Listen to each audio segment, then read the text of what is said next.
Alrighty guys, we are back with chapter 3 of Night Prince Once Burned.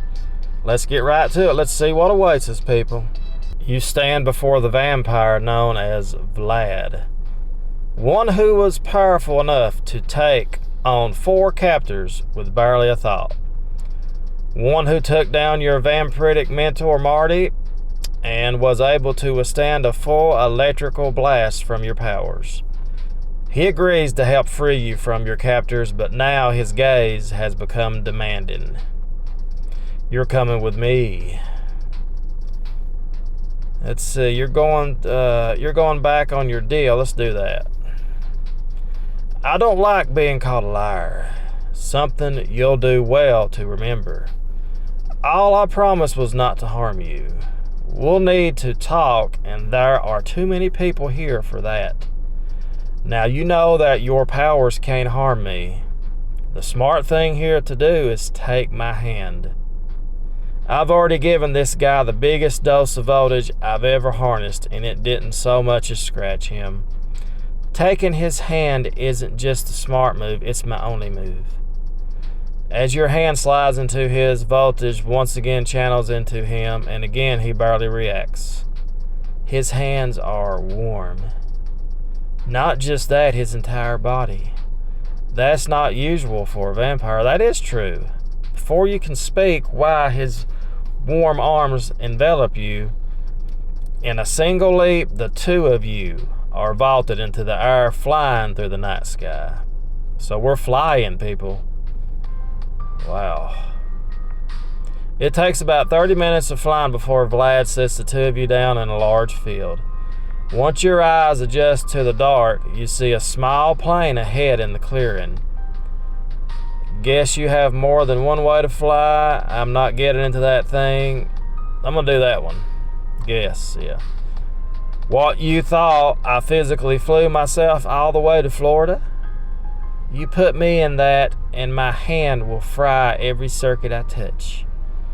Then we won't let you touch any circuits. He claps your hands even firmer. You won't be able to hold my hand the whole way, you know. You may be stronger than most vampires, but the longer you touch me, the more voltage you'll absorb. You should have figured out by now that eventually I'll cook you from the inside out. Wow. And you should have figured out that I'm fireproof. You can't harm me, Amber, no matter how much voltage you channel into me. The information brings you to a halt. Vlad doesn't pull you forward, waiting instead for you to process it. Could there really be someone I could touch without harming someone's powers wouldn't affect him? This sounds just like the X-Men. Okay, let's do this. Then come. It's gonna be a love story. Got his private plane. He jumps into the plane, pulling you along as though you're weightless. Vlad says something to the 2 pilots in a language you don't quite recognize. Then he turns, closing the curtain to give you both the illusion of privacy. Vlad, where's Marty? Where are we going? Tell me. Let's do where's Marty, because she should be concerned about him. He's with my associate Sharpnail now. The 2 of them are on a separate flight back to my home. Why'd you separate us? You can never be too careful in my line of work, Amber. Geez, the air conditioning is cold. Still, I can't believe I was grabbed by in my leotard. Here. As he speaks, he places his coat over you. Thanks.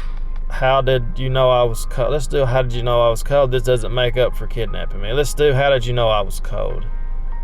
Mind reading? You were shivering. The flight immediately starts to taxi, lifting off only moments later. Must not need much of a runaway. As you settle back into your seat, you can't help but notice how warm Vlad's hands feel. It's so nice for someone to be able to hold my hand. God, it's been so long. Wow. The sly smile on his face serves once more a reminder that he can read your thoughts. A current slides through your hand and onto his, powered by your embarrassment. That one tickled. If electrocution is your way of flirting, I commend you on your originality. I was just... You were born with these abilities. I guess I owe him an explanation. He did just save my life. Plus, really, he saved your life, but he kidnapped you. Well, I guess he did do that. Okay, anyway. Please, if I'm going to be stuck with him for a while, it's best I bet on his. It's best I be on his good side, and open up to him will bring us closer together. Open up to Vlad. Do I have enough? I don't want to spend the gems though. I don't want to spend them. I'm going to shut him down. I'd rather not talk about it if that's okay. It's a pretty personal story. He eyes you over, but says nothing. Very well. What about you? What's your story? Like why'd you choose the name Vlad? It's not the most original vampire name you could have picked after all. I'm the only authentic Vlad. Everyone else is merely an envious imitation. You've got the obligatory, dangerous, yet sexy thing going on, I'll give you that. But I believe you're the real Dracula when you believe I'm the real Frankenstein. Dracula is a caricature born from a writer's imagination. It bears no resemblance to me or any more than Mary Shelley's story is an accounting of you. Right, sorry. Is there something else you'd rather talk about? Your survival chances. His pleasant expression somehow seems even more terrifying than a menacing scowl. Is that the part where you tell me how I'm going to die? You should have seen that. I don't waste my time with monologues before I kill. In fact, it's my best interest to protect you. Well, holding me against my will is certainly an interesting way to accomplish that. You're still half expecting me to harm you, yet you don't hesitate to needle me. Aren't you afraid of making me angry? No sense answering with anything less than the truth to a mind reader. You're scarier when you're nice, and you've already decided if you're going to kill me.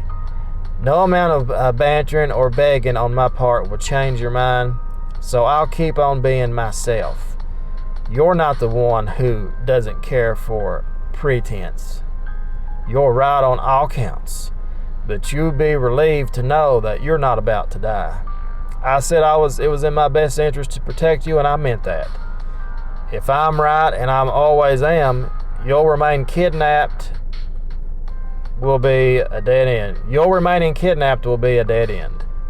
No matter how much I attempt to persuade him to talk, that leaves you as my best chance to discover who sent these vampires after me. Wait, you don't know who's trying to kill you? This my problem now? You're going to torture him. You don't know who's trying to kill you. We'll do that. I have many enemies. This could be any number of people. The world of vampiric intrigue is a very complicated web, one which I often find myself at the center of. So how am I supposed to help? Your ability to divine information through touch as well as locate people in the present and future is priceless. Vampires all over the world would kill to use you as an instrument against their enemies.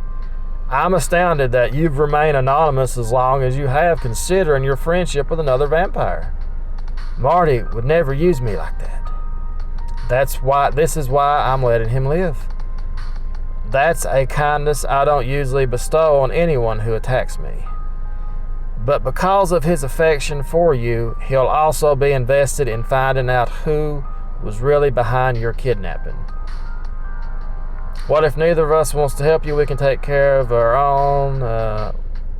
Let's see. Let's do what if neither of us are interested. His coppery eyes sparkle for a moment. If I let you go, how long do you think it would be until the same vampire sent another crew to snatch you up? You need to find this person far more than I do. I guess you got a point. Keep thinking like that, and you'll live long enough to dance on your enemies' graves. I thought vampires didn't do graveyards. We don't. Graveyards are full of dead people. Vampires want to be where living, drinkable blood is. You close your eyes, weariness hitting you all at once. It's been a long, stressful day, and if Vlad is telling me the truth, it's going to be the first of many. I'll wake you when we get there. In response, you close your eyes and eventually drift to sleep. How about that? So here we are, 11 hours and 1 stop to refuel later, and 2 of you land in a tiny airport with a single runway. To your surprise, a shiny black limousine awaits the 2 of you inside, manned by a massive blonde man. Maximus. Either Vlad has a ton of money or friends in high places. Of course, he might also have just had a vampire associate mesmerize, aka mind control limo driver, picking us up. The blonde man executes a bow and as Vlad approaches, "Your ride, my lord." "Very good, Maximus." Maximus looks past him, his eyes lingering on you just for a moment. He looks intimidating, cute, strong. What is strong? Looks like this guy does a hell of a lot more than drive Vlad's limo.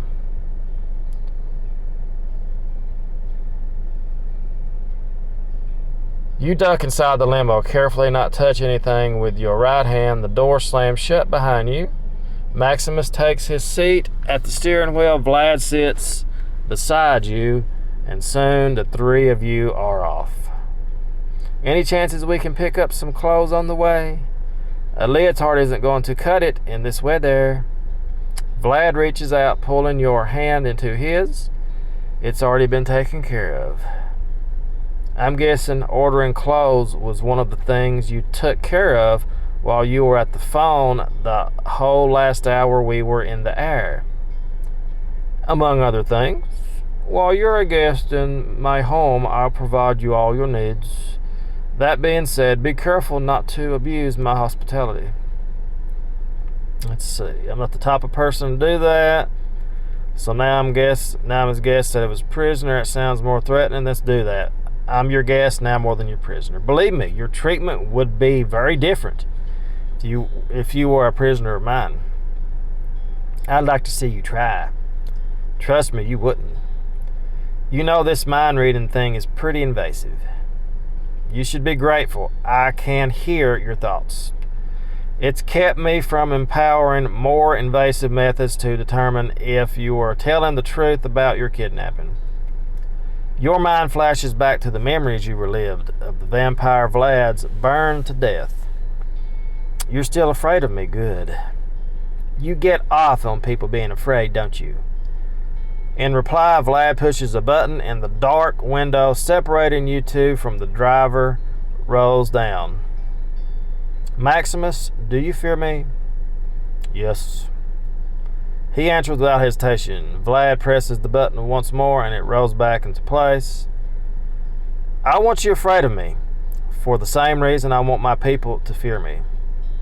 Then you won't attempt to cross me. In the future, someone may try to persuade you to betray me.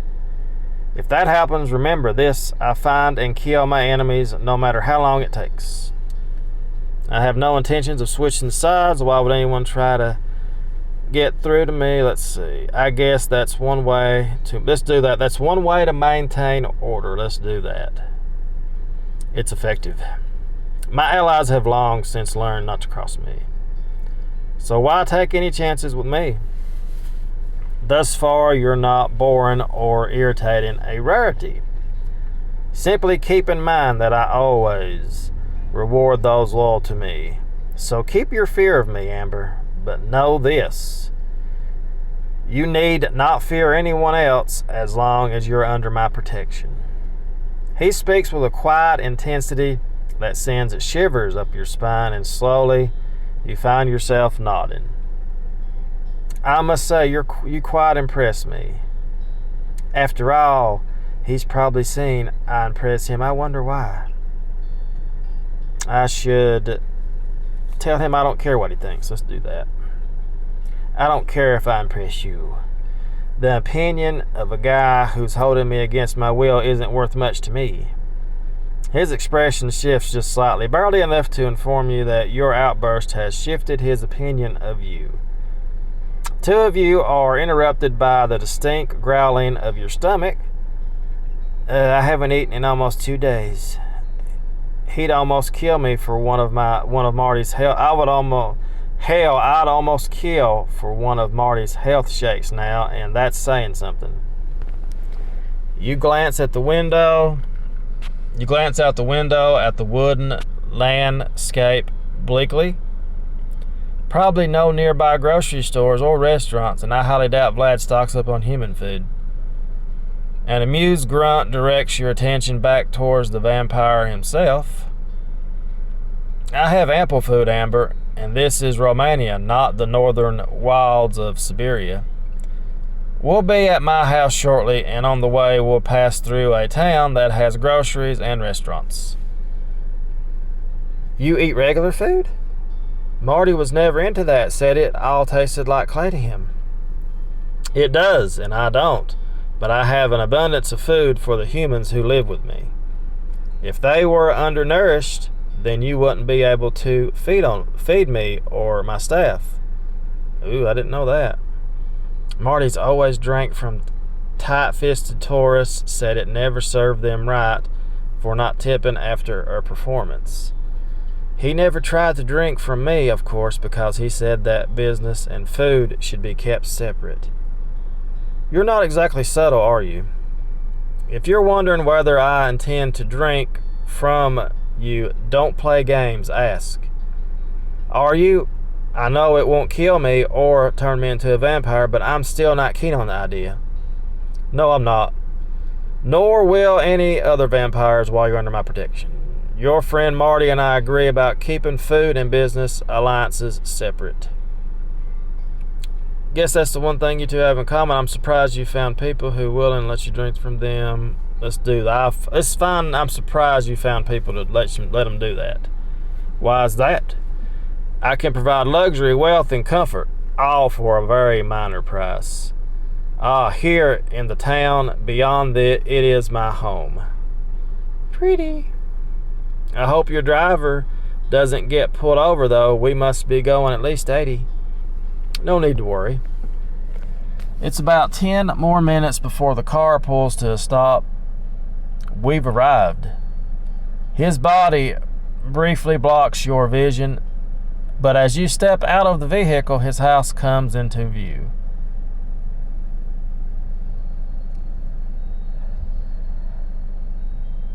It's incredible. Let's do that.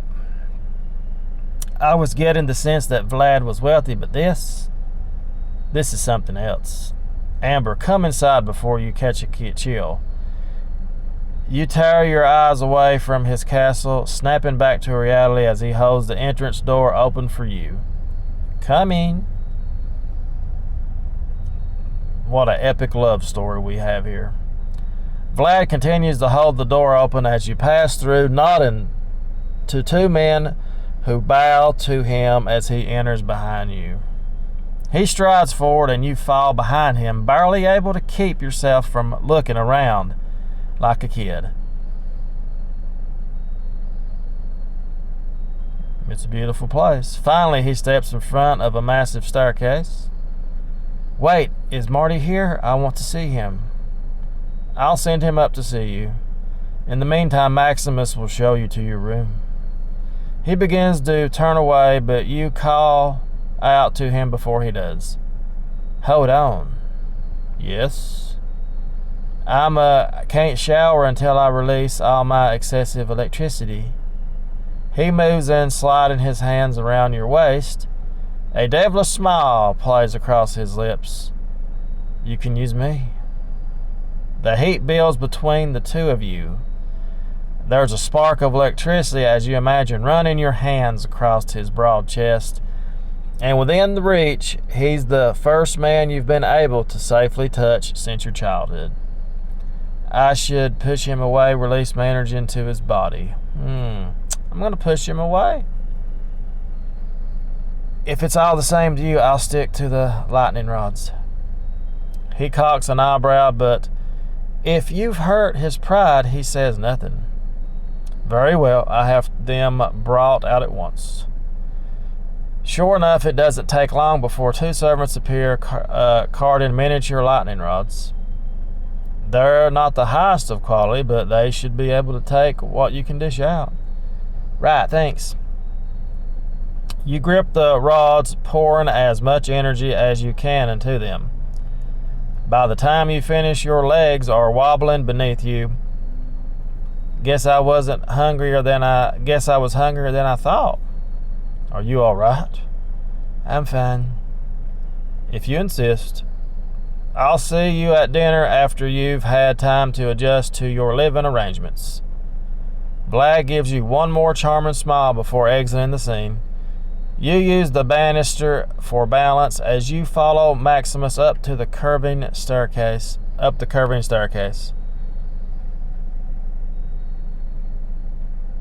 30 hard-fought steps later, you come to a landing. Maximus opens the third door in the hallway, standing aside to let you enter.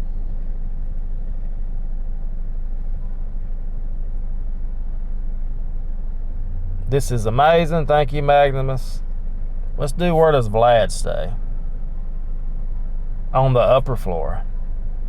His private room is rather separate from the rest of the house. No one else rooms on that floor anymore. You will find a change of clothes in the wardrobe. Additionally, the electricity in this room has been rewired to be voice activated, so no worries about short-circuiting anything with your powers. Vlad. That man seems to think of everything. I'll take my leave now. Your lunch will be delivered shortly, but if you have need of anything in the meantime, simply pull the cord on the door by the door there. Thank you so much. My pleasure. As soon as he's gone, you set about showering and finally changing out of your old leotard. Well, I'm a guest at Vlad's. I guess I should make sure I'm wearing something. That's good. That's real good, actually. Let's see. That's good, too. Let's do that. That's better. Very modest. Very nice. No sense trying to stand out. As Maximus mentioned, soon food is delivered to your room, a gorgeous 4-course meal. You scarf it down, hungrily grateful for the first food you've had in what feels like an age. Still, as you finish your meal, one thought still sits uncomfortably with you. I still haven't seen Marty here. As the minutes tick on without his appearance, uncertainty turns into dread. We'll find if I'll go find him myself. Here we go. You exit your room, heading down staircase and back to the main entrance hall. Now let's see, where did Vlad head off to? He said he was going to get Marty. And that's when you see him, torn up, bloody, and clearly worse for wear since you saw him last. Hey, kid. Marty, what happened? And there it is, people. Another great chapter. Great, great, great. Alrighty, guys, that's the end of chapter 3. We'll see you guys, as always, tomorrow with chapter 4. Give the video a thumbs up, as always. And thanks so much for watching. We'll see you tomorrow. Have a great day. Toodles!